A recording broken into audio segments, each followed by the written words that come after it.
은혜로 하루가 갔습니다. 물질로 이 땅에 태어나 물질의 생활을 하다가 물질 아닌 예수 그리스도를 만나 영이 무엇인지 깨닫게 됐고, 겉사람이 속사람보다 월등하다는 사실을 발견하면서부터 영혼의 갈망이 일어났지요. 어떻게 보면 그 영혼계의 한 부분이라도 바로 알고, 물질로 된 이 삶의 마지막을 어떻게 장식해야 하며 성령으로 살고 싶은 소원을 이루게 해 주셨습니다. 좀 더 가까이 예수께로, 좀 더 진지하게 예수께로, 영혼과 물질계를 하나로 묶으신 그리스도의 생존이 있었기에 오늘도 저희들은 새 힘으로도 그렇게 사신 그리스도를 하나님이라 인정하고 그렇게 살 수 있도록 푸근한 마음을 주셨습니다. 주님, 계셔서 너무 고맙습니다. 존재하셔서 감사합니다. 티끌 같은 인생이 주님을 만난 추억이 영혼 속에 있을 때마다 기쁨에 넘치게 되고 설레임과 바르게 살고 싶다는 고백이 저절로 나옵니다. 주님, 사람답게 하옵소서. 성령의 사람답게 인도하옵소서. 예수님의 이름으로 기도합니다. 아멘.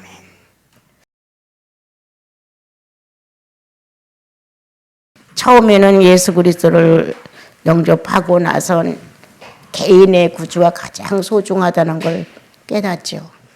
개인의 구주가 얼마나 큰 값어치가 있고 얼마나 소중한가, 이것이 완전히 이 영육에 배어들어야 되는데, 그렇게 되기 전에 우리는 교회 생활이라고 하는 어떤 공동체 의식을 더 많이 갖게 되기 시작을 했습니다. 내 개인의 신앙과 고단 가정이라는 교회와 그 다음에 이제 모든 사람이 모이는 교회의 공동체, 이렇게 신앙이 사실은 질서가 있어야 되는데, 이제 우리가 믿던 시대만 해도 좀 너무 많이 어수선했고, 또 예수를 믿는다는 어떤 체계적인 모습도 거의 없었고, 막 가난한 자, 불행한 자, 어려운 자들이 모여서 막 통곡하고 울고, 막 뭔가 부르짖어서 기도하고, 그러다 보니까 이제 또 어떤 은사를 체험하게 되고, 이렇게 어떻게 보면 좀 혼란스럽고 무질서한 감정과 성령이 뒤엉켜서 감정인지 성령인지도 구분하지 못하는 이런 모습을 많이 보게 됐었습니다. 그러나 이제는 많은 시간이 흘렀고 지식인들도 이제는 예수를 많이 믿고 저마다 들뜨고 이게 무의미한 뭔가 내용이 뚜렷한 이런 예수가 아니라 이 무의미한 어떤 의미를 가지고 있는 그런 식의 신앙을 가졌는데, 지금은 모든 상황이 좀 달라져서 예수님을 믿어도 좀 뭔가 하나님이 원하는 내용으로 예수를 믿고 싶고, 성경에 우리에게 일러주는 대로 바른 예수를 믿고 싶은 소원이 있는 거예요. 내 욕망을 채우겠다는 신앙이 아니라 하나님이 원하는 내가 되고 싶은 거예요. 지난 날에는 내가 원하는 하나님이 됐으면 좋겠는 거예요.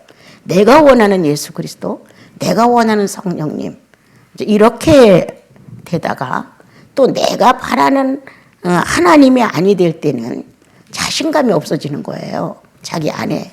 이렇게 신앙생활이 굴곡이 많게끔 왔는데, 이제 세월이 지나고 어느 정도 교회라는 모습도 갖추게 되고, 또 100년이라는 어떤 시간도 흐름이 있고, 지식층에서 또 예수님을 많이 믿게 되고, 그러다 보니까 조금은 질서가 잡히지 않나. 예. 근데 참 예수상을 만나기가 어렵다는 거예요. 정말 예수는 온전한 사람을 기대하시고 온전한 사람을 만들고자 죄로부터의 구원인데, 이 죄로부터 구원된 우리들도 아직까지도 온전한 한 사람을 바라는 소원의 기도가 아주 적다는 거예요. 기도 없이는 이 마음을 주님 앞에 드리지 못하잖아요. 기도를 했을 때 모든 의식이 조용해지고 마음 한 가운데서 주님을 향한 어떤 세미한 동작과 음성이 움직이기 시작을 한단 말이에요. 이렇게 해서 이제 나 자신을 바로잡고 삐뚤어진 나를 발견하고 하나님과 어긋난 나를 맞춰보려고 노력하고 탄식도 하고 이러면서 예수를 믿어요. 그러면 이제 내 개인이 잘못된 비인격의 신앙을 보면서 야, 내가 내 가정에 얼마나 영향을 나쁘게 미쳤을까. 내 이 고집 하나를 꺾지 못함으로 인하여 몇 명 되지 않는 내 가족 그리고 내 혈육 안에서도 저놈은 고집 센 놈이야. 이렇게 낙인이 찍히는 내가 아니었을까. 이렇게 이제 나의 개인의 구주를 만나 개인의 성령님을 통하여 나라는 한 사람의 모습을 보게 됐을 때 움직여지는 거예요. 그래서 이제 나를 생각하는 믿음이 나를 위주로 한 믿음이 이제 가정이라는 대로 쏠리게 되는 거야. 아, 내가 가정을 위해서도 이렇게 해서는 안 되지. 예수 믿는 내가 이런 식의 자세를 남에게 보이면 안 되지. 식구들에게 이렇게 이제 바뀌어지면서 그다음 교회로 이제 이게 번지는 거예요. 그 많은 사람들이 다 예수 믿으러 교회에 왔는데 내 미약성이 저들에게 상처를 주고 저들에게 피해를 주는 게 아닐까. 내 말 한마디가 내 공손하지 못한 건방진 태도가 내 혼란스러운 의상과 모든 모습이 이렇게 이제 공동체를 여는 마음이 생기는 거예요. 처음에는 내가 예수 믿고 얼마나 소중한 주님을 만났기 때문에 거기에서 애가 타지만 시간이 가면서 이제 가정 공동체가 얼마나 소중한가. 그 다음 이제 우리들이 모이는 교회 공동체가 얼마나 소중한가. 이렇게 이제 내가 들어가서 앉을 수 있는 자리에 나라는 한 존재를 의식하게 된단 말이에요.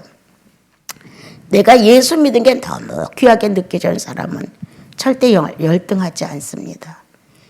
내가 만난 예수님, 나의 모든 것을 다 이겨내신 그리스도가 내 안에 존재한다는 거예요. 그러기 때문에 열등한다, 비교한다, 경쟁한다, 이건 무슨 다 낡아빠진 얘기예요. 존재할 수도 없어요. 네가 나를 무시해? 이런 생각조차도 내가 만난 예수가 다 포함해서 나를 갖고 있어요. 세상에 지식해도 하나님을 아는 지식을 능가할 지식이 어디 있어요? 과학해도 하나님이 만든 우주 창조 안에 어떤 과학이에요? 모든 게 다 하나님 안에서의 우리들인데 우리는 하나님 안에서 너무 풍족한 삶을 몰라. 그래서 가난해져 버린 거예요. 그러니까 뭐를 달래는 거야. 주님 앞에 나면 이것도 주십시오. 저것도 주십시오. 이것도 필요합니다. 저것도 필요합니다. 이러다 보니까 나는 스스로 나를 해친다. 나는 나 스스로 열등한다. 나는 나 스스로 발악을 한다. 내 스스로가 나를 피해를 입히는 거예요. 누가 뭐라고 하지 않는데도 불구하고. 그러다 보니까 그 영향이 가족 식구들한테 가는 거예요. 네가 나를 그렇게 생각해? 내가 이 집 안에서 내 존재는 그것밖에 가치가 안 돼? 식구들 이런 거 상상도 못 하거든요. 그런데 남한테 내뱉듯이 유감된 표현을 막 해버리는 거예요. 그러니까 가정에 풍파가 일어나는 거예요. 내가 믿는 예수가 소중하다고 느꼈으면 내 안에 평화의 주님이 되시는 것이고 다시 이 평화의 주님은 내 가족에 내가 얼마나 어리석었을까, 얼마나 주관이 강하고 나만 옳다고 했을까, 연약한 자의 심정에 대하여 같이 공감하고 같이 못 가지 않았을까. 많은 것들이 이제 움직여지는 거잖아요. 그렇게 나와 그리고 가정교회의 공동체에 대하여 정상적인 기틀이 잡히게 되면 예수 공동체가 얼마나 소중한가가 느껴지는 거예요. 나 하나가 잘못됨으로 전 성도가 다 수군거릴 수 있어요. 그건 흉이 아니에요. 성도로서 마땅치 않은 길을 가고 있으니까 그 성도로서 그럴 수가 있어? 왜 그렇게 말했대? 이건 흉이 아니에요, 여러분. 걱정하고 근심하는 표현일 뿐이에요. 성도는 그렇게 해서는 안 되니까. 이렇게 이제 우리들은 나의 예수 그리스도 안에서 나의 성도니까, 하나님의 성도니까 걱정하게 되는 거예요. 아, 그 꼴이 그게 뭐야. 진짜 창피하더라. 이렇게 나온단 말이에요. 누구를 위해서 하는 말이에요? 성도가 성도의 기준을 떠났을 때 우리들의 판단 안에서 저건 아니야 라는 역겨움이 있었기에 그런 표현을 하는 것이지, 흉보려고 미워서 비난하려고 이렇게 하는 건 아니에요, 여러분. 그런데 우리는 예수 믿고 나의 소중한 가치를 얼마나 체험해 봤냐. 정말 나 같은 자를, 형편없는 나를 가치 있는 예수께서 오셔서 나를 건졌다면 그 정도 위력이 있는 내가 아닌가. 이 개인의 구주가 얼마나 나에게서 큰 힘을 발휘하고 당당한가를 알아야 돼요. 내 인격의 부족함의 수치를 느낄 수는 있어요. 아직도 부족하니까. 그러나 내 개인의 어떤 비교의식을 가지고 그렇게 할 필요는 없는 거예요. 왜냐? 이스라엘 민족이 하나님을 떠나니까 망신일 당하는 거예요. 열국에 가서 종살이도 하고 다 빼앗기기도 하고 짓밟히기도 하고, 뭐 이 하나님을 믿는 백성이 저 모양이냐, 별소리가 다 들리는 거예요. 왜 그렇게 됐을까? 내 개인의 여호와가 살아있지 않았다는 거예요. 내 개인의 여호와이신 하나님이 살아있다면 나를 소중히 여겼을 것이다. 시대에 맞춰서 춤을 추지 않았을 것이다. 누가 어떤 시대의 모든 것들을 혼모하고 그걸 다 배우고 또 그걸 흉내내는지 몰라도 예수로 차 있는 사람은 시대를 흉내낼 필요가 없어요. 시대의 모든 것들을 맞장구 칠 필요가 없어요. 그런데 우리는 그러한 그리스도의 충만성에 대해 너무 빈약한 거예요. 그래서 내 개인의 신앙도 엉망, 가정 공동체도 성령 없는 공동체처럼 돼. 또 우리가 이렇게 모이는 대중 공동체도 충만하지 못해. 이런 결과를 빚는 시대가 되지 않았나, 이제 이런 생각을 가져보게 됩니다, 여러분. 지난번 로마서의 말씀은 정말 우리가 이방인으로서 예수 그리스도를 통해서 구원의 반열에 들어와 하나님의 친백성이 됐다.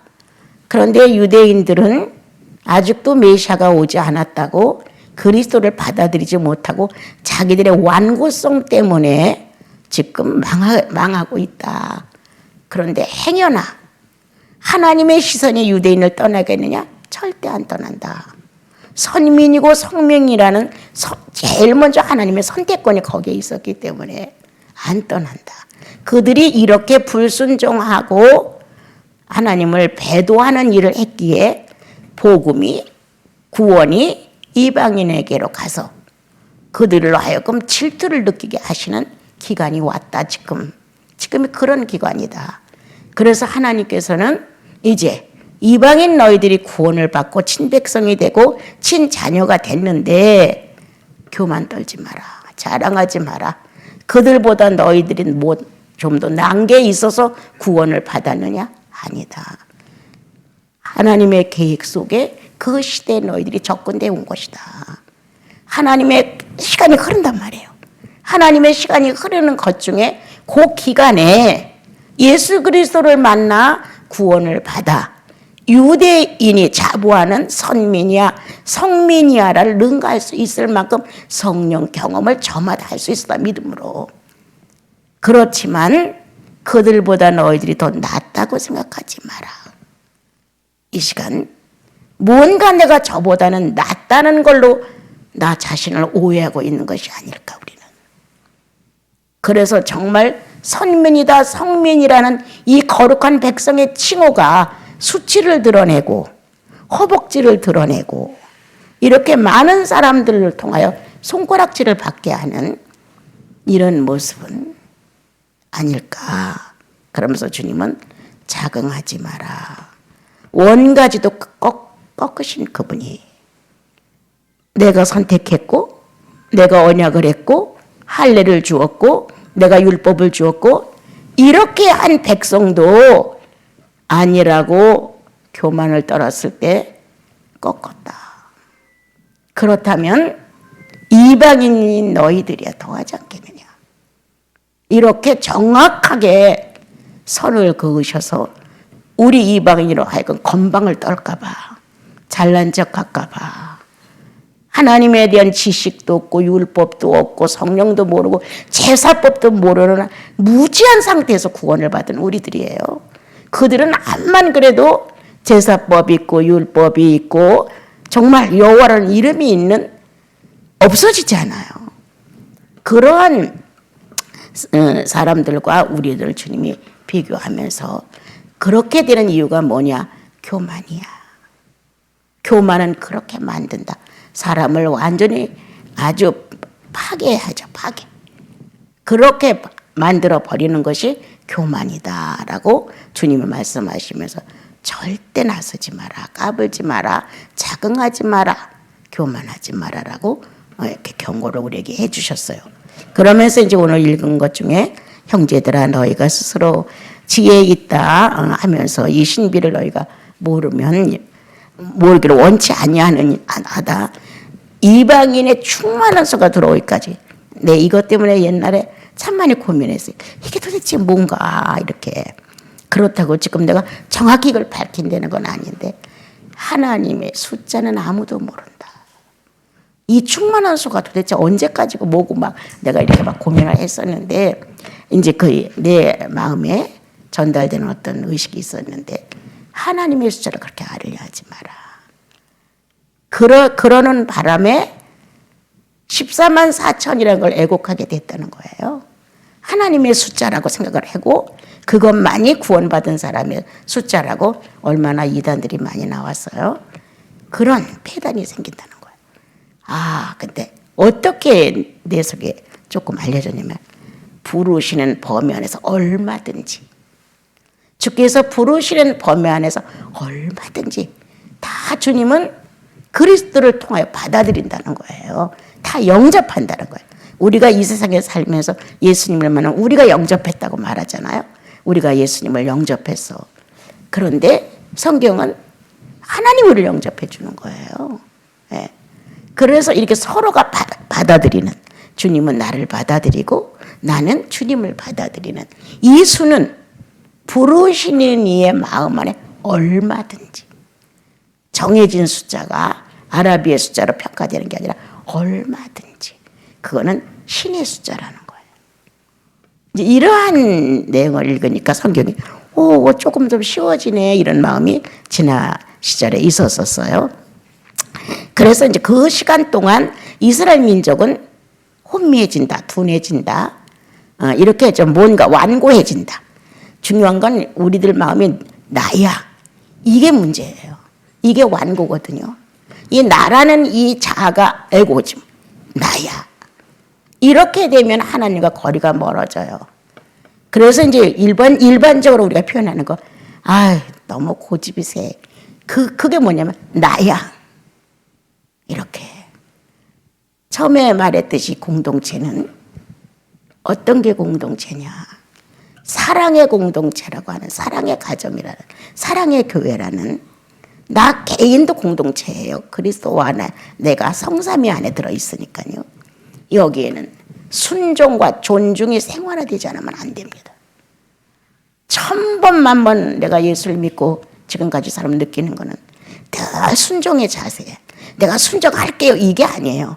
이 영혼 안에 주님을 만난 그때 굴복된, 내가 죄인입니다라고 고백했을 때 내 자아가 굴복을 했단 말이에요.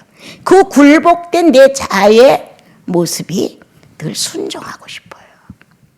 그분이 원하신다면, 그분이시라면, 그가 나에게 요구하신다면 이 순종을 생활하고 싶은 거예요. 또 다시 한 번 더 조금 우리가 철이 나서 어른이 됐다면 존중이에요. 예. 정말 존중의 그분이라는 건 다 옳아야.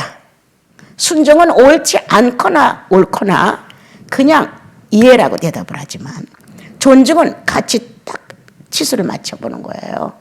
그랬을 때 종과 상전 관계로 막 이렇게 억누려 가면서 이런 존중이 아니라 맞아. 그분은 그렇게 하실 수 있어. 이렇게 하는 존중이거든요. 그래서 생활화가 되지 아니하면 순종과 존중이 생활화가 되지 아니하면 어려운 거예요. 신앙생활이라는 것은. 왜냐? 우리는 사람을 상대로 하잖아요. 우리가 천사를 상대로 삽니까? 우리가 예수 그리스도의 성삼위 안에서만 삽니까? 아니에요. 아직 우리의 삶은 사람 상대예요. 이 사람 상대에서 순종과 존중의 인격화 되지 아니하면 안 되는 이유가 뭐냐? 하나님과 순종과 존중이 생활화되지 않았다는 거예요. 주님하고 돼야 돼. 주님이신 성삼위에 하나님과 순종과 존중이 생활화되어야 사람을 관계로 하는 여러분과 우리의 사회가 그냥 이해가 되는 거예요. 그는 늘 바른 판단을 해. 그는 그렇게 했지. 그분은 어떤 계획이 있을 거야. 무언가 순종을 떠나 존중은 같은 격에서 처리한다. 받아들인다. 인정한다예요. 예. 같은 진로 순응한다. 복종한다. 이렇게 되어지는 거예요. 그런데 한 가정에서도 이 순종과 존중이 삶의 인격을 갖다 주지 아니하면 항상 얼마 안가 또 짜르릉 소리가 나. 또 평안한 것 같고 친한 것 같고 좋은 것 같고 그러다 또 얼마 안 가면 감정이 또 폭발해. 이렇게 되어지는 거예요. 그래서 이제 오늘 주님이 이제 우리에게 하시는 말씀을 들어보면서요. 왜 이스라엘 민족이 완악해졌느냐? 그럼 하나님은 왜 완악하게 해놓고 이방인을 구원해야 돼? 그렇게까지 우리가 따질 힘이 없는 거예요. 우리는 수없이 죄를 짓고 우리는 주님의 강력하게 붙들지 않았으면 지금도 뿌리치고 도망갈 수 있는 게 우리예요. 내가 바라는 푸른 초장과 잔잔한 시냇물 거를 주지 아니하면 거부하고 싶은 게 나예요. 그런데 주님은 나를 사람 되게 하기 위해서 잔잔한 물을 안 줘. 푸른 초장도 안 줘. 그냥 광야를 주고 물 한 모금 없을 수는 사막을 주시는 거예요. 그건 하나님의 방법이에요. 하나님이 내가 구원받은 신령한 존재의 자녀라는 걸 증명하기 위해서 그분이 이끌어가는 방법인데 우리는 그게 싫은 거예요. 그래서 가끔 탈출하고 싶죠. 여러분 노골적으로 탈출의 언어를 쓰면 주님 앞에서 어느 날 회개해야 합니다. 아니 우리를 왜 애굽에서 데리고 왔소? 그래서 이 노정에서 죽게 만든단 말이에요?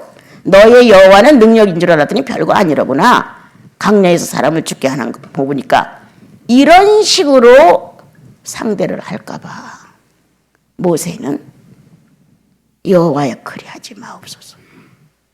하나님의 위대한 이름이 열방 중에서 무시를 당합니다. 그렇게 하지 마십시오. 이렇게 그 완고한 이스라엘 민족의 마음으로 인하여 하나님의 이름이 더럽혀질까 봐, 하나님의 이름이 짓밟힐까 봐 정말 우상 숭배로 찌들어 있는 그들이 똑같은 신으로 대할까 봐 모세는 떨었어요. 하나님을 위하는 열심, 하나님의 이름을 존경하는 열심, 그의 위대하심과 살아있음을 영원토록 증명해 드리고 싶은데 환경이 나쁘니까 소리를 쳤단 말이에요. 그러나 그건 하나님의 방법이에요.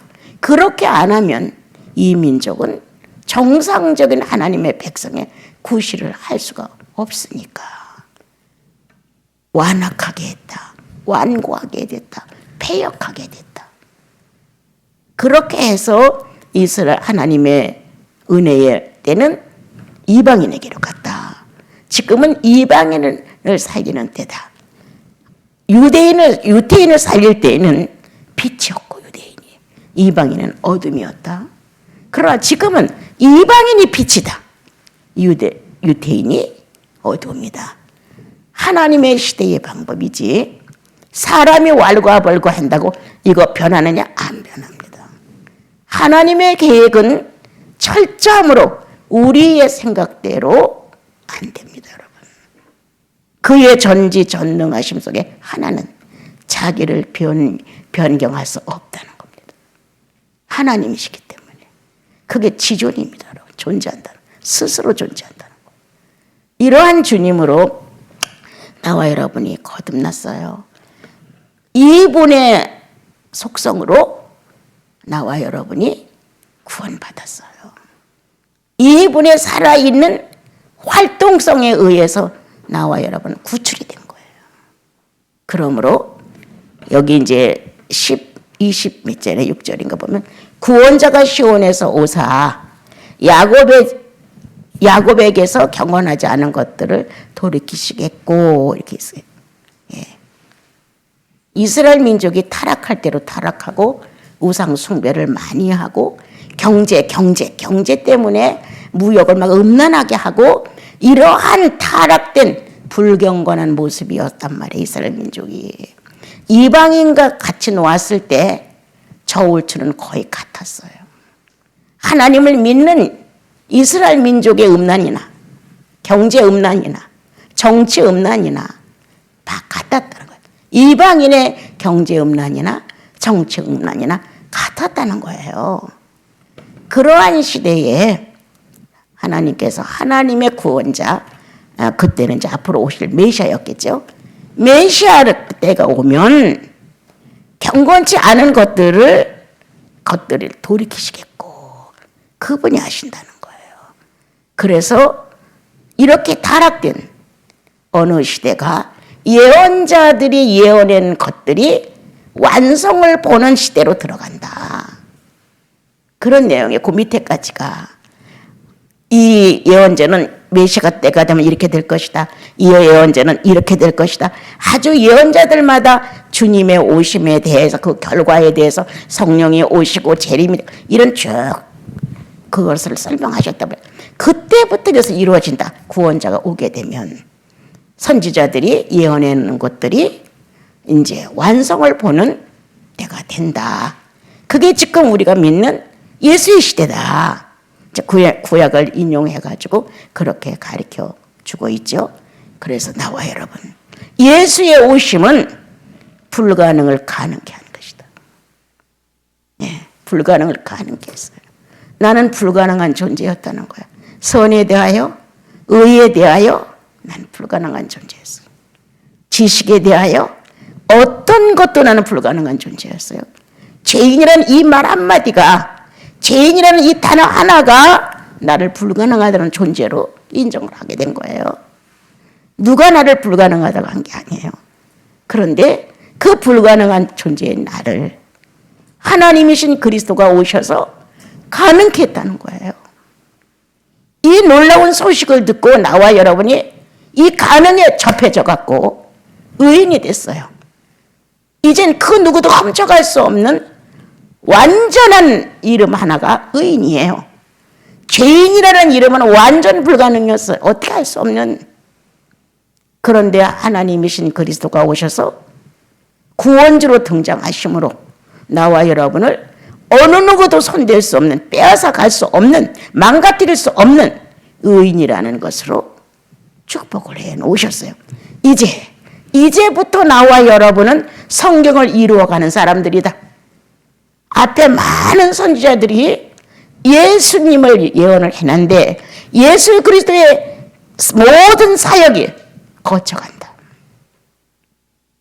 그러므로 나와 여러분, 그렇게 소홀히 가볍게 취급하지 마십시오. 하나님께서 그리스도를 놓고 예언해 놓으신 예언이 구원받은 성도들을 다 통과해 가면서 완성을 봅니다. 그런 것이 우리들이 지금 할 일인데, 우리는 이 세상에 사는 거 몇 년 남은 시간 아주 많이 살아요. 200년 아니에요, 인생이. 100년이라고 해도 괜찮고 80만 넘으면 별 볼 일이 없잖아요.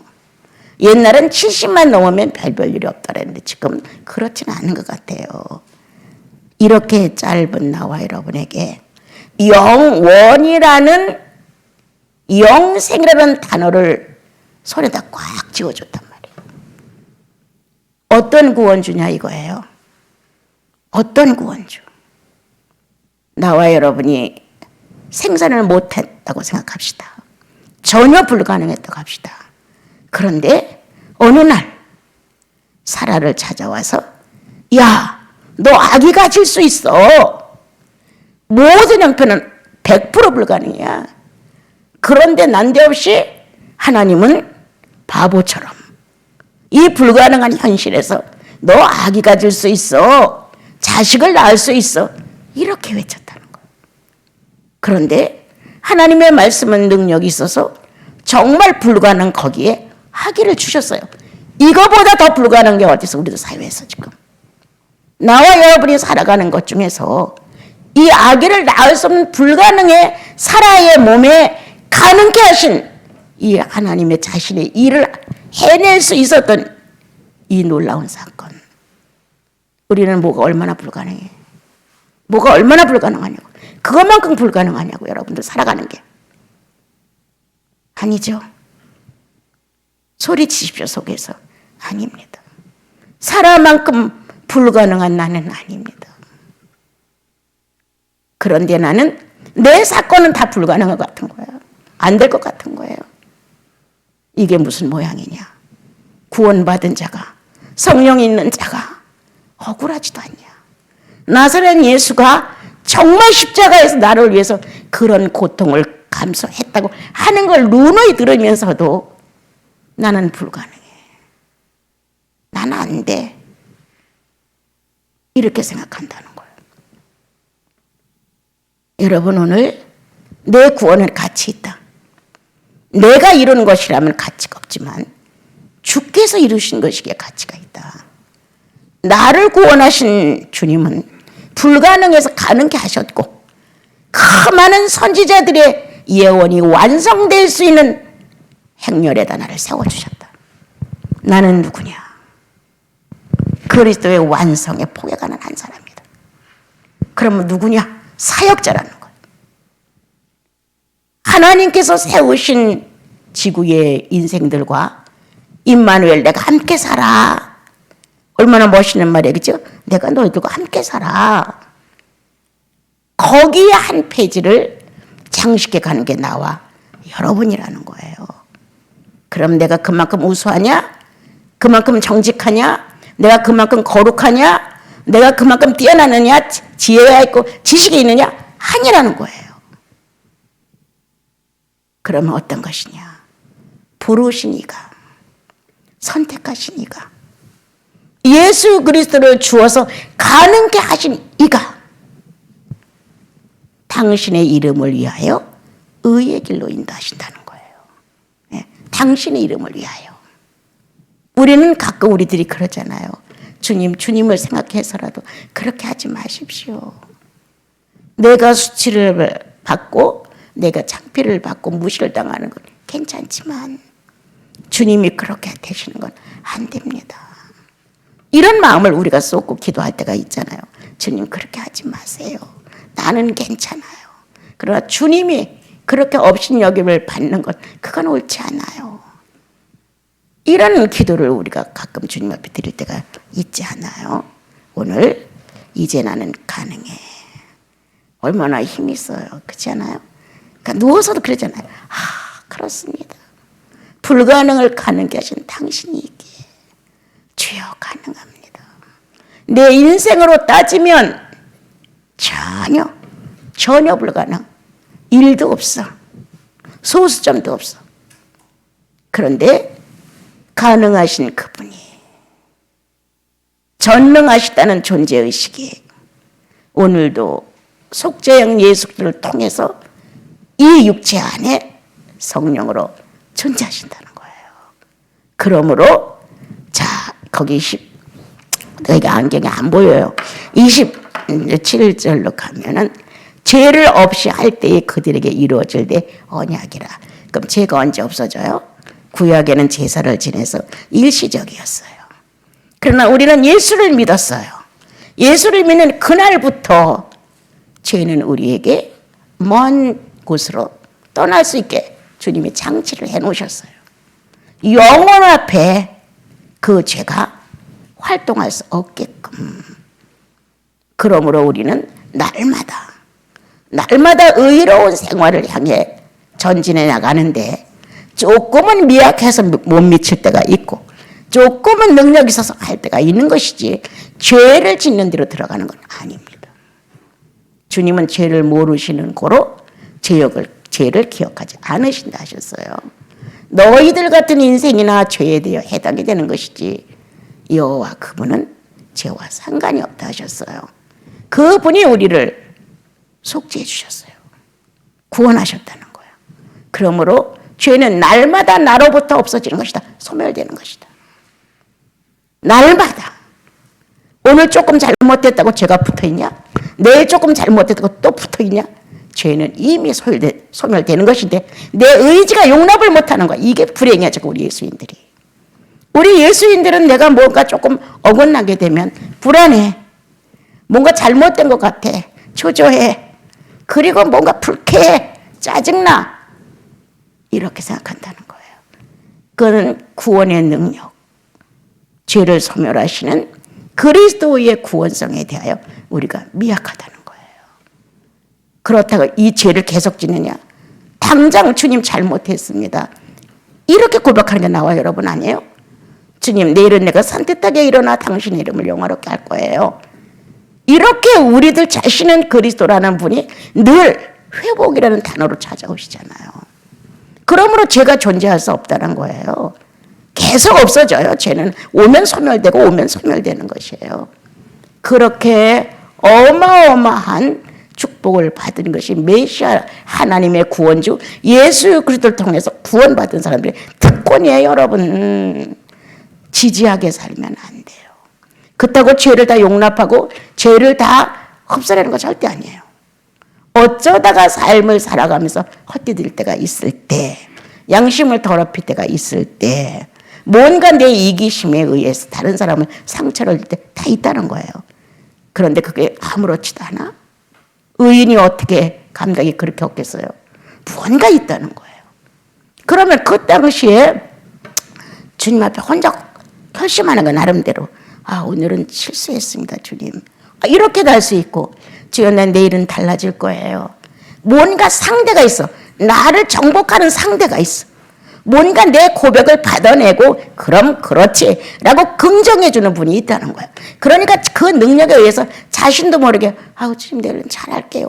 이 말이 저절로 나오는 거예요. 그러한 상대자가 우리들의 주님이시다. 그러므로 오늘도 우리는 메시아 시대 속에 들어있다. 날마다 죄가 없어진다. 날마다 예언자들의 예언이 응해지고 있다. 내 일생 안에서. 있고 말고요, 여러분. 이렇게 되어져 가는 것이 실감 있는 예수인들이에요, 여러분. 내가 간혹 그런 말 하죠. 자매님들이 감동을 받는 거하고 형제님들이 감동을 받는 건 차이가 있습니다, 여러분. 자매, 이건 무시하는 거 절대 아니에요. 자매님들은 감성 안에서 감동을 많이 받아요. 그러나 형제님들은 감성 플러스 의지가 딱 정리를 해줘요. 이게 틀려요. 구조가 틀려, 인간의 구조가. 그래서 결실도 뜸은 해도 결실이 와. 한 번을 걸음을 내딛어도 황소걸음이야. 그런데 우리 여자들은 말로는 많은 프로스를 가지고 있어. 감정도 충만해. 열매가 없죠. 아주 작죠. 다 그렇다는 건 아니에요. 그래도 주님의 성령을 인정하고 존중하는 인격적인 삶에 기도가 있는 사람은 바뀌어요. 기도하지 않아서 안 바뀌는 거예요. 애타봐요. 주님, 내가 이렇게까지 수년을 예수 믿고도 이런 모양새를 못 갖췄다는 거. 나 사람이에요, 뭐예요? 라고 탄식 좀 한번 해봐요. 그리고 내가 정말 이 문제를 고민하고 죄송하다는 걸 며칠만 고백을 해보세요. 계속. 정말 내 짜증나요. 내 모습도 싫어요. 해가며 애원을 해보세요. 바뀌나 안 바뀌나. 주님을 놓고 의식을 안 해요. 이러므로 우리는 메시아가 내 안에서 2번 죽는 거 아닌가 싶어. 네. 이렇게 메시아가 무능해지면 어느 날 또 성령의 역사를 해서 주님이 나를 위해 죽었다고 또 울고 불고 해야 될 날이 또 오는 거예요. 그래서 이제 이 성경은 오늘 우리들에게 많은 것을 설명해 주시면서 지금은 잠깐 유대인들이 이방인들을 봤을 때 저것들이 아무것도 아닌 저것들이 저렇게 달라졌어? 이렇게 하고 하나님의 이름을 망령되게 하고 업신여기고 저 천한 것들이 이렇게 되지만 속에서는 의심이 있다는 거예요. 뭔가 저거 달라졌다. 사도행전에 말씀하시는 새술에 취해서 저것들 술에 취했다고 봤단 말이에요. 그러니까 뭔가 달라진 그것을 보고 그들은 시기나게 됐고, 그리고 완고함이 무너져 내릴 수 있는 기회가 주어지기 시작을 했다고 성경은 가르쳐 주지요. 자, 그 다음에 이제 봅시다. 29절 하나님의 은사와 부르시면은 후회하심이 없느니라 이렇게 되어 있어요. 이스라엘 민족을 선택하셨다. 많은 축복을 하셨다. 어느 나라보다도 하나님의 거룩한 율법이 지식이 있어서 그 지식과 더불어 신을 경험하게 했다. 이게 틀려요. 다른 나라도 자기들의 신이 있었어요. 자기들이 만든 신이에요.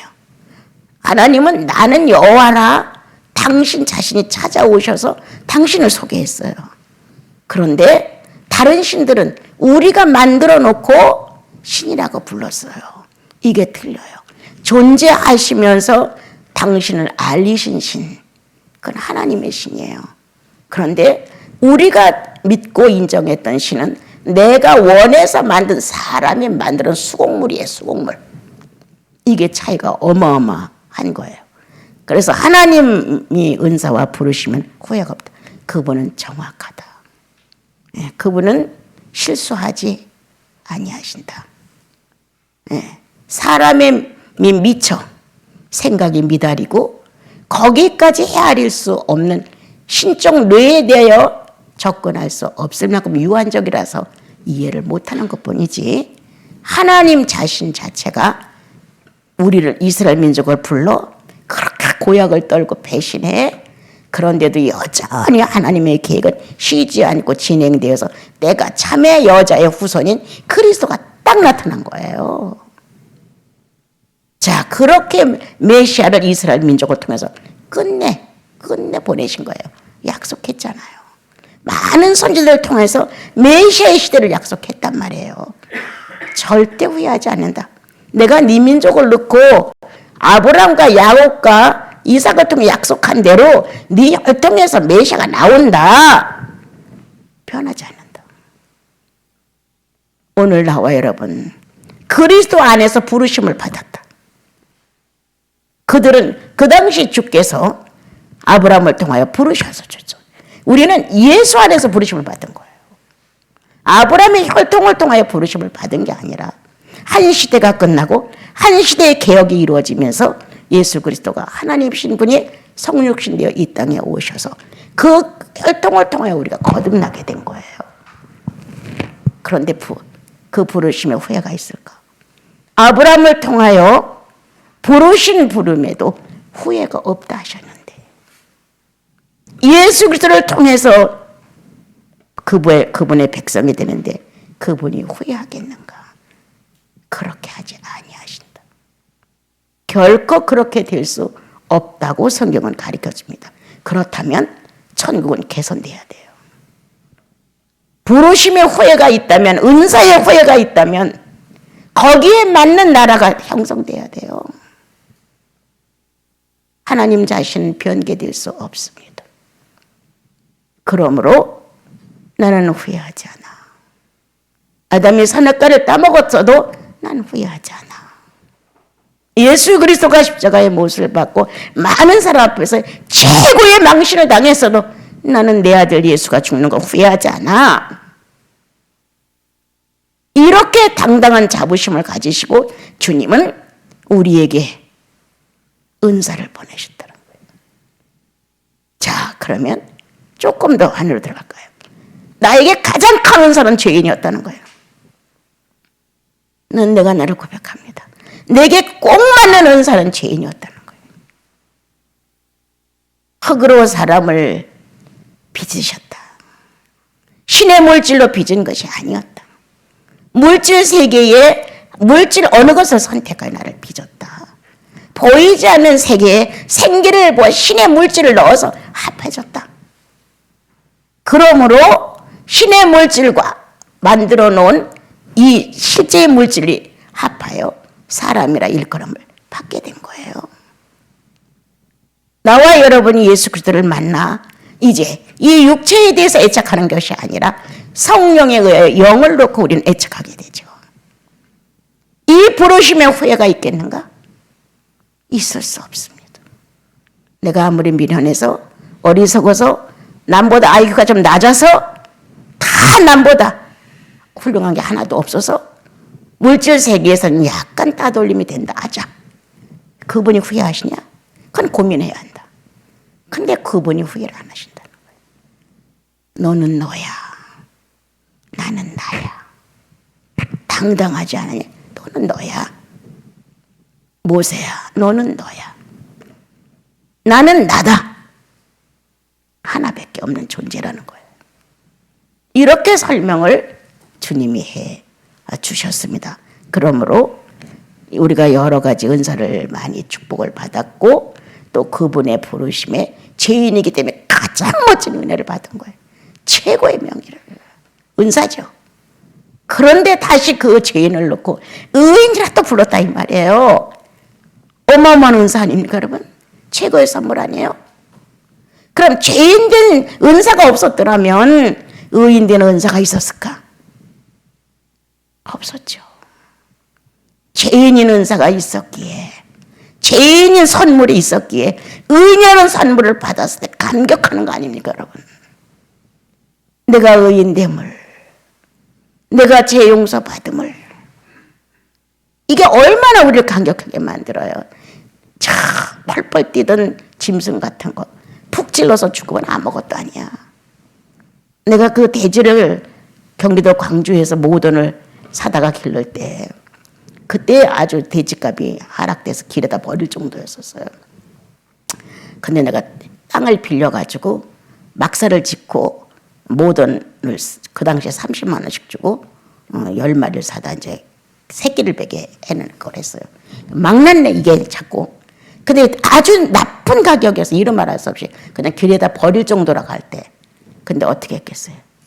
어느 누구도 이걸 못 잡는다는 거예요. 그 형제님 하나하고 나하고 저거 잡읍시다. 잡아서 내 서울로 보내줘. 그럼 내가 다 팔 자신 있어. 난 그때도 이상해. 장사를 잘했단 말이에요. 참 신기해요. 그래가지고 그거를 하루 종일 잡아도 2-3마리밖에 못 잡겠더라고. 그거를 잡아가지고 내가 이렇게 다리 다 갈랐다니까 배도 가려고 같이 그 사람이랑 우리 형제님이랑 펄펄 뛰고 깨끗하던 게 목 따서 피나니까 그냥 뻗어가지고 아무것도 아니야. 그때 크게 깨달았어요. 인생 별거 아니라구나. 살았다는 존재는 별게 아니라구나. 이렇게 되겠지. 내가 목숨이 끊어지면 이렇게 못 버틴 시체일 뿐이지 이게 무슨 가치가 있을까. 아주 뼈저리게 그때 느낀 거예요. 이야, 이거를 위해서 애통하는가? 이것 때문에 길을 썼는가? 이게 뭐라고? 장작개비야. 그때 나는 거기서 엄청난 손해를 많이 봤지만 그 돼지 잡는 그 현장에서 한두 번 잡으면 며칠, 한 번 잡으면 일주일 있다 또 내려와 잡아야 되고 또 일주일 있다 내려와 잡아야 되고 이렇게 많이 했어요. 내가 너무 무지하니까 주님은 돼지의 죽음을 놓고 나를 각성시키셨어요. 아무것도 아니다 인생. 그때 내가 충격받은 게 내 인생을 참 많이 바꿔놨어요. 예. 별것도 아닌 인생을 붙들고 그렇게 몸부림을 치고 그냥 남보다 좀 더 달라져 보이려고 노력을 하고 이게 무슨 짓인가 할 정도였어요. 자, 이제 그 다음 거기 보게 되면요. 그래서 주님이 여러분들을 부르심에 여러분들이 갖고 있는 은사 결코 죄인이라는 은사 어마어마했죠. 여러분 죄인이라는 게 은사라고 생각 못 해봤을 거예요. 그런데 또 한 번의 은사 어떤 의인이라는 은사. 이렇게 우리를 가까이 접근시키기 위하여 부르심에 후회가 없는 일을 하시기 위하여 주님을 일을 하신 거예요. 그럼 또 하나의 은사 무엇일까요? 성령. 죄인도 기막힌 은사였다. 의인도 기막힌 은사였다. 선물이었다는 거예요. 성령 또한 기막힌 은사다. 죄인 니꼬르, 의인 니꼬르 성령. 우리는 이 놀라운 은사를 받고 하나님이신 주님이 후회를 안 한다는 거예요. 줘놓고 후회를 안 한다는 거예요. 그럼 얼마나 하나님 자신 있으신 거예요. 나는 후회 안 한다. 죄인이라는 은사도 내가 보냈고 의인이라는 은사도 내가 보냈고 성령이라는 하나님도 내가 보냈어. 나는 후회하지 않아. 그럼 결정적인 책임이 누구에게? 하나님 다 지고 있다는 거예요, 여러분. 무엇으로? 사랑으로. 사랑으로 그렇게 일을 이루셨다는 거예요, 여러분. 나도 옛날에 이거 읽을 때는 그렇게 읽었어요. 그런데 어느 날 그냥 은사 그런 교회에서 방언하고 예언하고 병 고치고 환상 보고 이렇게만 생각했단 말이에요. 그리고 이제 은사, 그래 사랑의 은사 그랬는데요.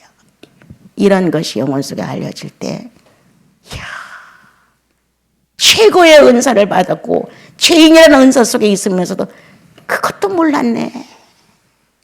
예수 믿고 의인이 됐는데도 죄인이라는 것이 크나큰 은사였다고 하는 걸 내가 왜 이렇게 몰랐을까? 자, 요셉이 과정이 엄청나게 어려웠죠. 총리가 되기까지. 총리가 안 됐더라면 그 과정은 비참해. 총리가 됐기에 그 과정은 아름다워.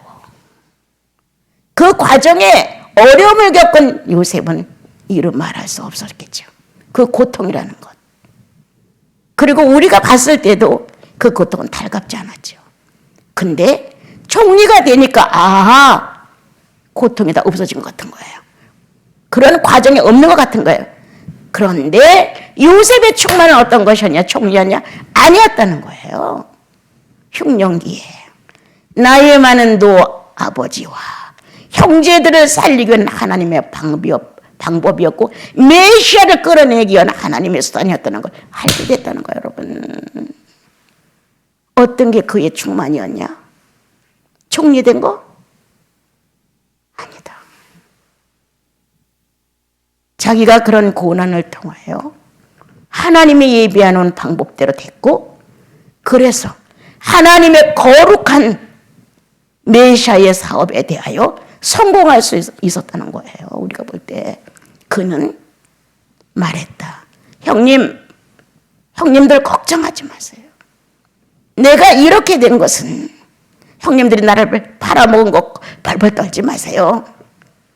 하나님께서 이렇게 하려고 그 과정을 밟게 하셨습니다. 하나님의 섭리였습니다. 얼마나 멋져요. 우리들이 살아가면서 요셉만큼 고난을 겪지 않지만 하나님의 사생활이다. 나 하나를 놓고 하나님이 사생활 하시는 거예요. 그 사생활은 예수인답게 만들려고. 요셉을 그렇게 단련시킨 것은 이스라엘 민족 전체에게 은혜가 있게 하려고. 메시아를 약속했으니 실천하려고. 자그마한 것 하나도 못 참고 발발 떨고 자그마한 말 하나도 감수하지 못한 채 우르부락부락하고 뭔가 자기가 조금 움직였으면 굉장히 희생한 것 같고 이런 거예요. 우리는 어떻게 보면 구원받지 못한 쌍놈의 기질을 발휘하고 있는지도 몰라요. 그런데 오늘 성경은 우리에게 잘 가르쳐주고 있어요. 아주 멋지게 가르쳐주고 있습니다, 여러분. 자, 이제 그래서 주님의 부르시면은 이렇게 놀라운 은사와 부르시면은 후회가 없죠. 이렇게 했고요. 그래서 이제 하나님께서는 이스라엘 민족도 끝내는 구원하시고 만다. 이렇게 설명을 하시는 거예요. 너희들도 구원이 된다면 어떻게 이스라엘 민족이라고 가만 놔두겠느냐. 거기를 통하여 하나님의 긴 역사가 이제 이루어졌죠. 다만 지금 국률, 하나님의 국률이 유대 민족에게 있었는데 그들이 거역하고 불순종함으로 인하여 그 국률을 누구한테 보냈느냐? 이방인에게 보냈다. 그래서 국률의 평등성, 하나님의 공의의 완전성이 그렇게 한다. 그래서 우리가 아까 읽은 중에서 하나님의 모든 사람을 순종하지 아니하는 가운데 가두어 두심은 이스라엘 민족이 이제 거역을 했죠. 또한 이 세상 사람들도 하나님을 안 믿죠. 모든 사람에게 긍휼을 베풀려 하심이라. 왜 하나님은 그 사람을 예수 안 믿게 만들어? 왜 그 사람을 악하게 만들어? 이렇게 우리는 촐싹거려요. 그런데 성경은 그들에게도 긍휼 베푸심이 닿게 하기 위하여. 우리가 어느 날 망령되게 함부로 살다가 예수 믿고 구원 받아봐요. 야, 하나님 나를 어떻게 기억하셨을까? 야, 이건 하나님의 긍휼이야. 하나님의 베푸심이야. 하나님의 건지심이야. 라고 우리 감격한단 말이에요. 예. 오늘도 이와 같은 하나님의 긍휼이 전 인류에 충만하고 있어요.